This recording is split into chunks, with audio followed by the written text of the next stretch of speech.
sambil memerhati bintang-bintang bertaburan di langit. Sang purnama tersenyum penuh. Cahayanya menyinari alam dan mendamaikan. Cengkerik di celahan rumput berlagu dengan syahdu. Ada angin sepoi-sepoi bahasa bertiup dan menyentuh tubuhku. Agak dingin terasa. Kurenung purnama yang sedang mengambang itu. Kata hatiku, pada purnama inilah sering berbicara sebuah cinta bagi insan yang sedang memadu kasih. Ia bagaikan saksi, sebagai saksi bagi janji yang dilafazkan. Namun kadang-kadang janji itu sekadar palsu dan sukar untuk ditunaikan. Begitulah yang sedang aku rasakan. Tiba-tiba saja ketenangan dan kedamaianku bagaikan direntap.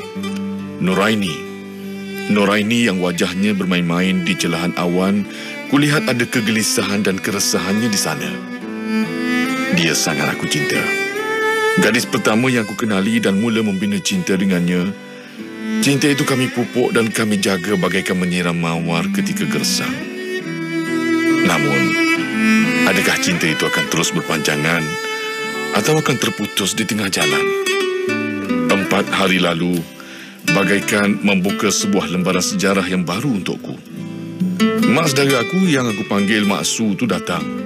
Lewat petang pada ketika itu. Dan pada mulanya, aku tak tahu apa tujuan dia kemari. Tapi sebaik saja dia pulang, ibu memanggil aku. Dan setelah berbicara lama dengan ibu, berkali-kali ibu bertanya tentang pendirian aku. Kamu setuju ke? Kamu setuju tak? Kalau kamu setuju, ibu kena bagi tahu maksudmu tu awal-awal. Demikian desak ibuku dengan soalannya berkali-kali, bertalu-talu. Mana mungkin aku berikan jawapan yang sepantas itu? Berilah aku sedikit masa untuk berfikir sebelum apa-apa keputusan yang bakal aku buat. Ibu dah setuju. Ayah kamu pun dah setuju. Lagi pula Mak Su pernah berjanji dengan ayah kamu untuk menjodohkan kamu berdua. Sambung ibuku lagi. Aku terdiam. Aku terdiam dengan kata-kata ibu, lantas aku terfikir. Janji? Janji apa pula ni? Kenapakah sekarang janji itu diungkit-ungkit kembali? Janji nak menjodohkan aku berdua. Dengan siapa? Dengan Sheila, anak Mak Suku? Atau dengan Syida? Mana satu ni? Sheila tu adalah si adik dan Syida adalah kakaknya. Aku tak pernah tahu pasal janji ni semua. Bilakah masa mereka lafazkan janji ini dan buat persetujuan bersama pun aku tak tahu. Terang ibuku, sejak kami lahir lagi, aku dan Syida dilahirkan pada tahun yang sama. Dan apa yang membezakan kami ialah pada bulannya. Syida lebih muda daripada aku, cuma beberapa bulan. Syida. Wajah Syida datang dalam ingatanku. Tak begitu besar orangnya. Memang sesuai untuk aku pada pandangan keluarga Mak Su dan keluargaku. Tetapi haruskah aku menerimanya demi keluarga dan terpaksa meninggalkan Nuraini yang menjadi jantung hatiku selama ini? Jika aku pentingkan ikatan kekeluargaan antara keluargaku dengan keluarga Mak Su, Nuraini terpaksa aku lepaskan. Tapi sanggupkah aku? Nuraini sangat berharap dengan aku demi mahu membina sebuah kebahagiaan pada masa depan. Lama ku cari, 5 tahun jadi kelana, tak putus asa, walaupun merana jua. Satu ketika Dewi Asmara akan menjelma, hasrat tak sia-sia, biar ku tetap menyerah.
pita hati. Kau umpama bintang nan cemerlang. 5 tahun ku cari, kini hati tak bimbang.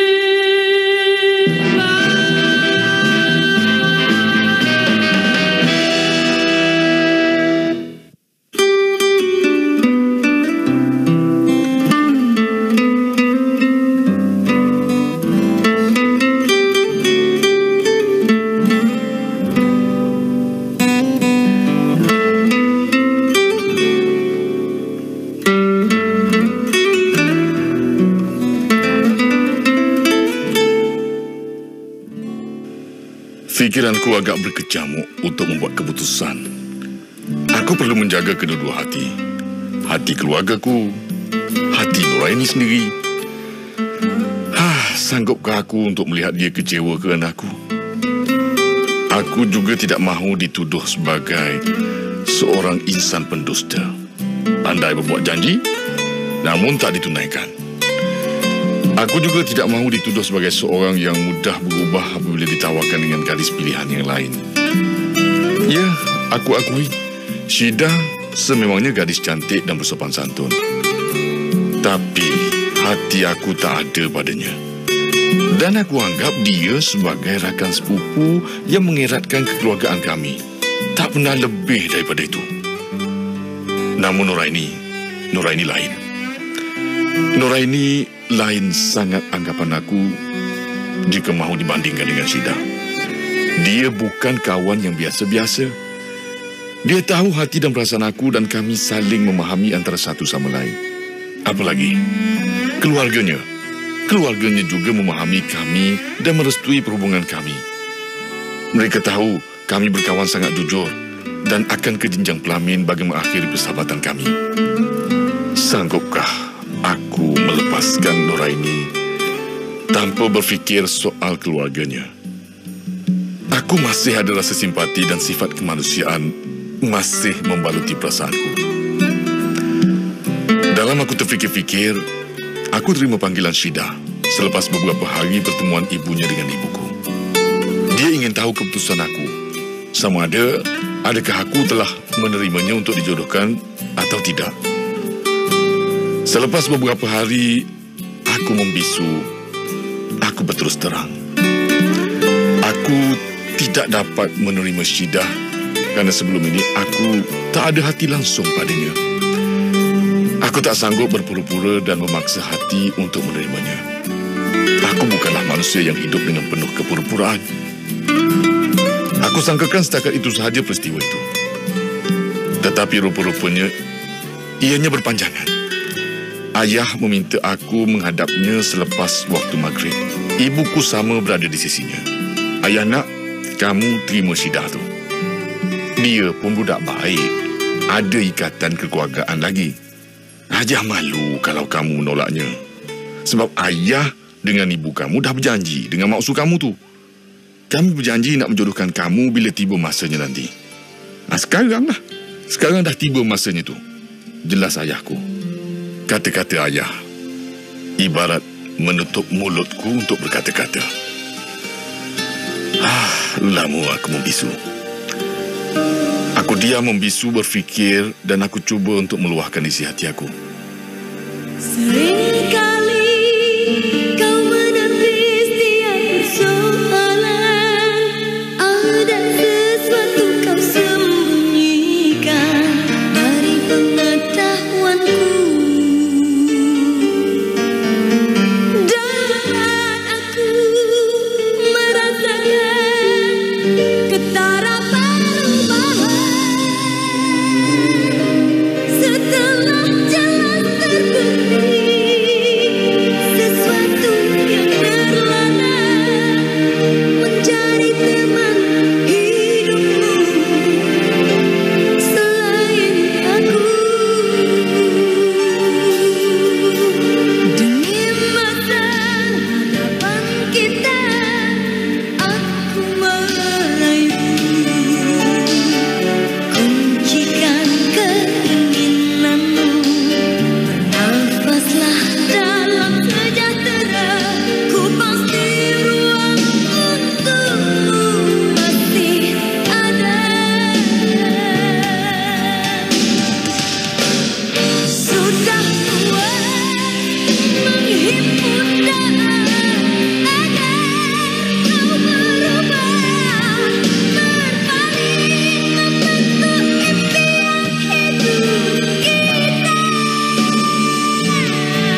Tapi, ayah...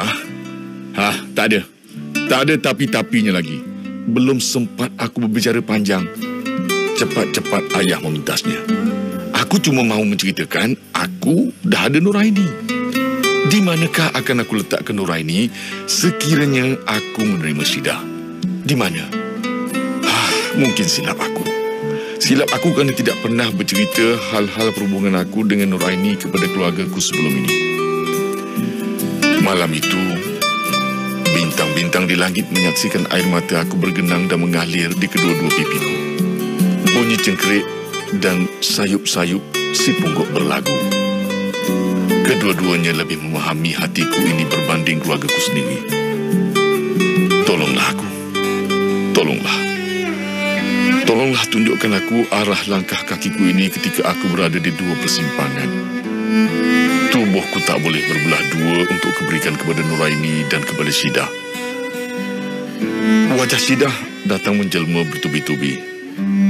Wajah Nuraini pun demikian juga. Begitu jugalah dengan keluargaku dan keluarga maksuku.